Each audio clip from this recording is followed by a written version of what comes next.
Carlos Marchena es profesor del grado en Psicología de la Universidad Francisco de Vitoria y dirige una línea de investigación centrada en psicología y alimentación. Bienvenido, Carlos. Hola, Inés. ¿Qué tal? Muy bien. Cuéntanos un poquito. Vivimos, y todos lo sabemos, en una sociedad que tiene muy en cuenta, o cada vez más, la imagen social, el ideal de belleza. ¿Cómo crees que esto afecta a las personas? Bueno, pues creo que afecta como ha venido afectando durante mucho tiempo, por ejemplo, con la publicidad, ¿no? La diferencia que actualmente pues todavía tenemos mucho más acceso a la información, es decir, todo el mundo tiene un móvil, tiene redes sociales y por lo tanto la afectación que antes tenía ahora se ha multiplicado, porque cada vez pues eso, estamos más expuestos a esos ideales y tendemos a querer parecernos a ellos a costa de todo lo que supone y de todo lo que vamos a hablar, ¿no? Esos ideales muy relacionados, entiendo, con la idealización de un cuerpo perfecto, ¿no? ¿Consecuencias en los jóvenes a día de hoy? Pues las consecuencias en los jóvenes tienen mucho que ver en primer lugar, con hacer lo que acabo de decir, ¿no? Con hacer todo lo posible para parecerse a esos ideales, que por un lado ellos mismos reconocen muchas veces pues, que no es verdad, ¿no? Los físicos que vemos en las redes sociales o el estilo de vida que vemos en las redes sociales. Pero aún así pues, se desvirtúan de cosas importantes de la vida, se centran mucho en hacer ejercicio, en llevar un estilo de alimentación que incluso puede ser perjudicial para la propia salud, con tal de pues, llegar a ese ideal, ¿no? a esa imagen que ellos tienen de belleza. Esto que comentabas de que puede llegar incluso a ser perjudicial para la salud, ¿crees que los casos de trastornos de la conducta alimentaria están aumentando? ¿O es que ha dejado de ser quizás un tema tan tabú y empieza a hablarse más? Yo creo que son las dos cosas. Creo que por un lado ha aumentado, efectivamente, porque bueno, así lo muestran los estudios también, ¿no? Los estudios muestran que como cualquier otro problema psicológico, no solo problemas de alimentación, sino también problemas de ansiedad, problemas de depresión, han aumentado. Bien es cierto que en este último año y pico, debido a la situación que hemos vivido, pues obviamente todo lo que tiene que ver con problemas de psicológico ha aumentado y con ellos también los problemas de la conducta alimentaria, pero también esto que venimos diciendo, ¿no? El auge de las redes sociales, el auge de la información, pues conlleva un aumento en este ideal de belleza y por lo tanto pues un aumento en problemas de este tipo. ¿Qué señales tienen que hacernos saltar las alarmas o las alertas? Yo creo que las señales más frecuentes que solemos encontrar y que vemos en consulta tienen que ver con como una preocupación constante por la alimentación, por el deporte, eso sobre todo, es decir, obviamente nos tenemos que preocupar por lo que comemos y por hacer ejercicio físico, porque de ello depende una parte de nuestra salud.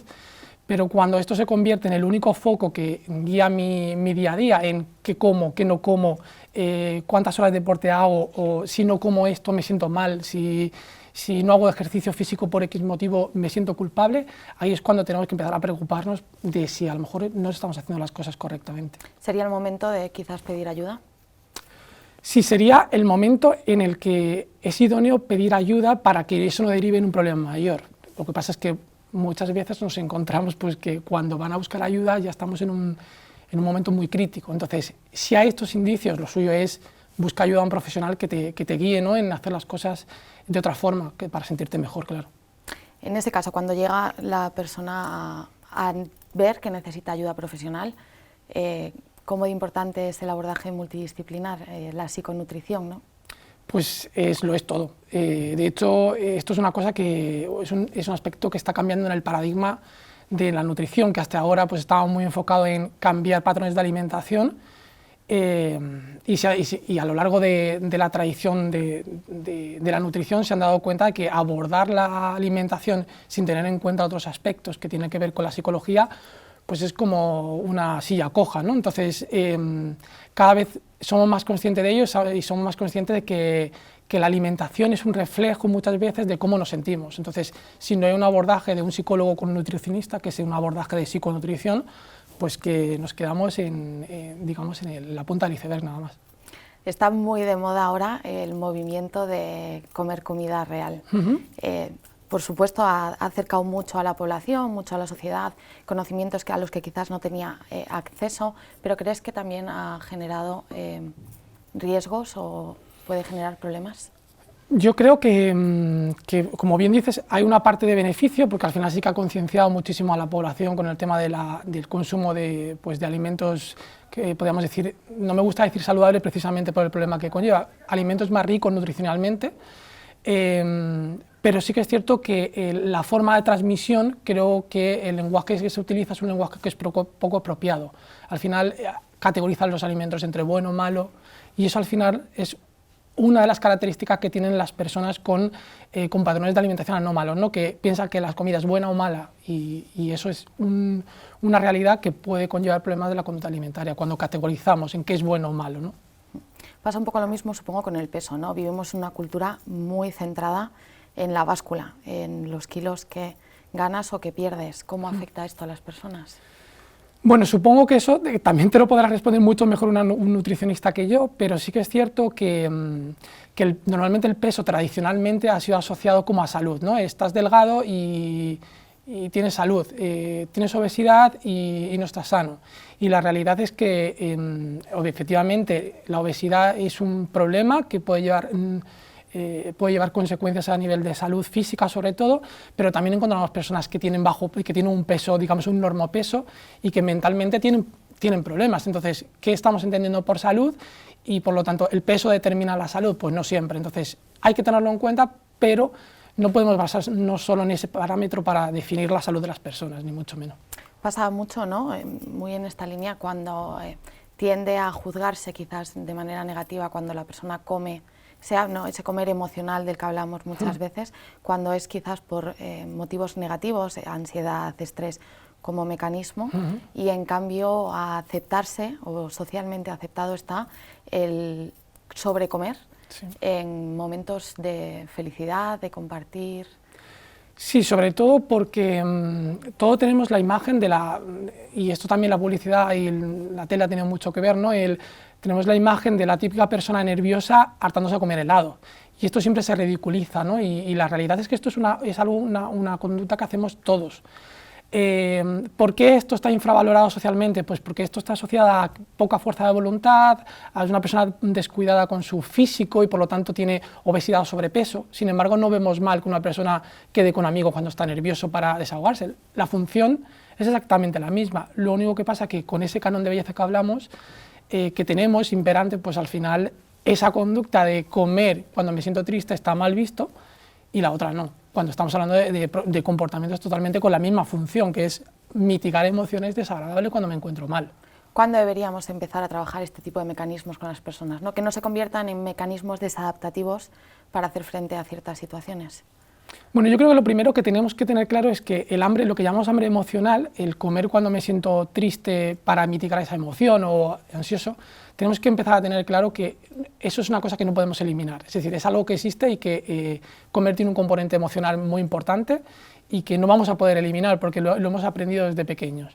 Lo que tenemos que tener claro es que cuando este comportamiento se convierte en el único recurso que yo tengo para sentirme mejor, para no estar triste, y eso conlleva además atracones y conlleva una conducta de sentimiento de descontrol, culpabilidad posterior, comportamientos de compensación, ahí tenemos que empezar a plantearnos que quizás tenemos que buscar comportamientos alternativos a este tipo, al manejo de las emociones mediante la comida. Y a nivel social, y esto lo hemos hablado tú y yo en varias ocasiones, ¿qué hacemos, qué nos toca, dónde estamos y cómo, no sé si cómo combatimos, pero cuánto nos queda quizás por aprender? Tendemos a felicitar a la gente porque ha perdido peso, a comentarlo, a verlo como un cumplido. Bueno, socialmente yo creo que es muy complicado, fíjate, porque la realidad es que tenemos cada vez más información, pero razonamos menos. Es decir, tenemos más información de que lo que vemos en Instagram no es real, sin embargo